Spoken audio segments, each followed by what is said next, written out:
J'ai une nouvelle pour toi. Oh bah tu sais, ça fait longtemps que j'en avais envie. Ah, ça ne se voyait pas. Depuis l'âge de 5 ans. Bah, ça fait un bail. J'arrivais pas à m'y mettre. Et pourtant, je crevais d'envie. Et puis à quoi 6 mois, j'ai décidé de sauter le pas. Vas-y, saute. Et j'ai sauté. Il m'a dit, Jacqueline, tu devrais commencer par le début. Étudier, apprendre à lire avant d'écrire. Bien, je vais aller l'annoncer aux parents. Papa et maman m'ont toujours préféré à toi. Marcel peut-être. Ton ex-mari? Oui. Tu sais, je le connais bien, Marcel. Ah bah je sais. Et je l'aime beaucoup. Bien sûr. Sinon tu ne l'aurais pas épousé. Ça va? Bien assise dans la fusée? Le cul sur le tapis, monsieur Lavado. Le cul sur le tapis.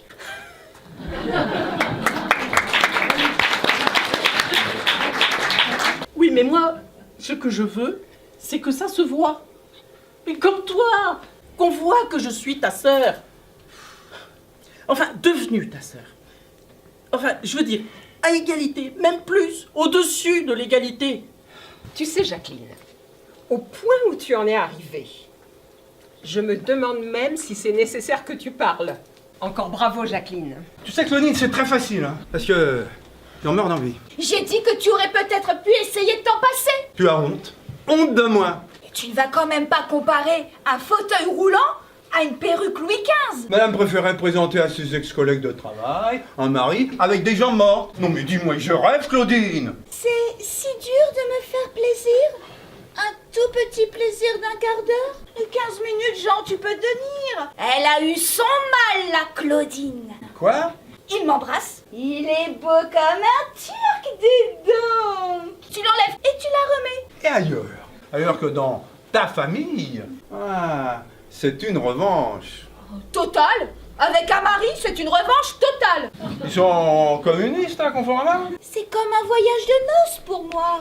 Comme un voyage de noces. Par amour, on peut tout faire. On peut tenir 15 minutes. C'est genre à la lune? Mais ça grisot tout bête, hein. Grosse tante, fiotte, tarlouse. Les vrais hommes, ils fument. Comme Churchill. Ah, c'est vrai qu'il avait des couilles, celui-là, hein. Fallait être un solide gaillard. Avec mon mari Churchill. Et pas avec un PD. Oh bah j'espère bien, dis donc. Jean, je veux pas que tu meurs, tu sais. Oh, merci beaucoup. Là, d'accord, là, c'est la revanche. Je ne peux pas. Ça veut quand même un peu dire félicitations, non? J'ai tout détesté. Et elle! Surtout elle! Mais justement, comme ça, tu n'es pas obligé de lui dire que tu n'as pas aimé. Je n'y arriverai pas. Elle a fait ça pour nous faire plaisir. Je n'ai éprouvé aucun plaisir. Mais c'est bien pour ça que je te demande pas de lui dire merci. Surtout si tu t'es beaucoup ennuyé. Une lèvre qui se retrousse à peine. Je te dis que je n'y arriverai pas. 2 fois. 2 fois, ça glisse tout seul. Parlez, parlez, parlez, j'ai cru mourir. Je suis à bout. À oublier 5 minutes ta petite tête d'occidental butée. Ne va pas trop loin, Louise, je t'ai prévenu. Je suis à bout. La garce, elle nous tient. Ça a foutu une ambiance de merde avec sa vocation et ses alexandrins. Ah, il fallait que je t'aime. Pour rester immobile. 20 minutes. Le couteau planté dans le gigot. Pendant que l'autre hystérique beuglait sa poésie en se caressant les seins. Mais c'est humain, c'est l'angoisse d'attendre. 15 ans d'attendre, forcément. Elle a compensé sur la nourriture. Mais enfin, franchement, c'est pas ça qui compte. Ben, quand on est habillé en toge, ça compte quand même un peu. Est-ce que tu peux lui dire seulement « oh » Oh, Vaux, ce serait parfait. tu me demandes de dire veau à ta sœur. Je te signale par exemple que j'ai proposé de supprimer 75% du mot bravo. Et je te plante là, toi et ton cerveau de sélacante. Oh, ma chérie, tu es là. Pauvre connasse. Putain. Herbeuse. Ordure. Même pas un petit bravo. Vous trouvez ça normal, vous, de pédaler? Vous trouvez ça normal de vous tenir debout, là, les 2 pieds sur le carrelage? Ils sont incroyables, ces Anglais. Vous pensez que je suis bizarre, Madame Schwarzberg, c'est ça? Vous n'êtes quand même pas né pour passer une tondeuse du matin au soir sur la nuque de vos contemporains. Avez-vous le moindre souvenir d'un désir prénatal pour le shampoing? J'ai un physique de chanteuse.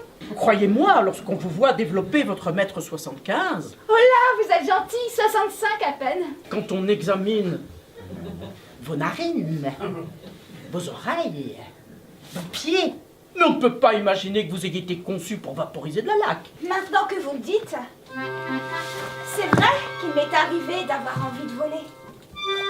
Donc au fond, ce que vous ressentez en vous, c'est une mouette. Une grande mouette. J'aimerais bien faire le goéland. Vous réalisez, Jeanne, nous sommes tous prisonniers, tous. Pourquoi je n'ai pas plus souvent des clients comme vous? Pourquoi? Nous en profiterions pour jeûner. C'est excellent pour la vivacité de l'esprit. Il y a un stylo-bille dans le salon. Nom de Dieu! Mais qui conduit chez Internet? Putain, le rationalisme. Tu vas appeler les pompiers un dimanche matin à 9h pour un stylo-bille. Et maman, on reconnaît que c'est rare, hein. Surtout dans la Creuse. Ah bah alors là, pour une fois que c'est pas ta sœur qui débarque avec ses enfants. Mais maman, c'est hyper top pour un dimanche. C'est tellement chiant le dimanche. Ce sont deux mystères du dimanche. Putain, et si c'était un miracle en moderne? C'est pour ça d'ailleurs que j'ai coupé ton palmier. Où vas-tu? Mais appelez les gendarmes. Oh là là Putain, là le là. rationalisme. Disons, par une force supérieure. Une force supérieure, mais ce serait génial. Bah, je n'ai pas mis les pieds sur un champ de course depuis 86. La page est à nouveau blanche. Va l'écrire. Liliane, c'est un stylo-bille. Ça n'a pas de bouche. Moi, j'adore quand papa est appelé par Dieu. François, Jean-Loup, Henri. Et maman Yvonne. Mouloud, il viendra Mouloud. Mais non, Mouloud ne viendra pas. Que j'ai été élu tôt ce matin. Putain, ça va les fendre. Tu vois, j'ai exactement le même. Comme quoi, c'était écrit. Oh, j'aurais dû appeler les gendarmes. J'aurais dû appeler les gendarmes. Putain, quel dimanche d'enfer.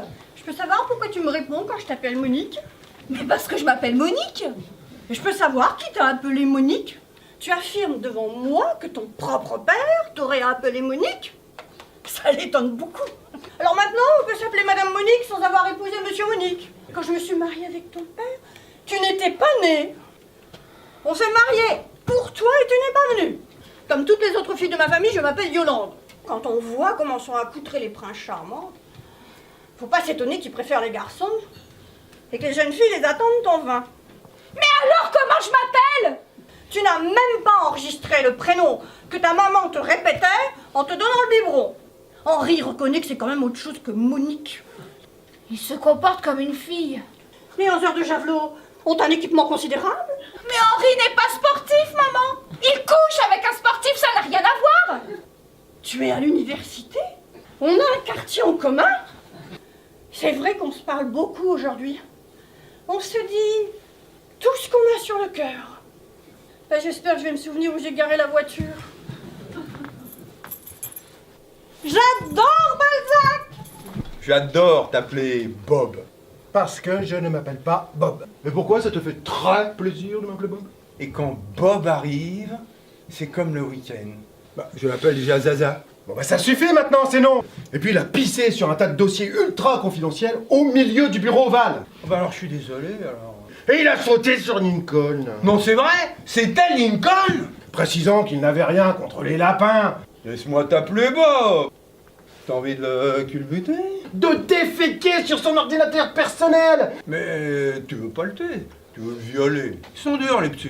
Ah, ils payent trop d'impôts. La seule chose qui les intéresse, c'est que j'aille crever le président. T'as pas de la famille à Dallas?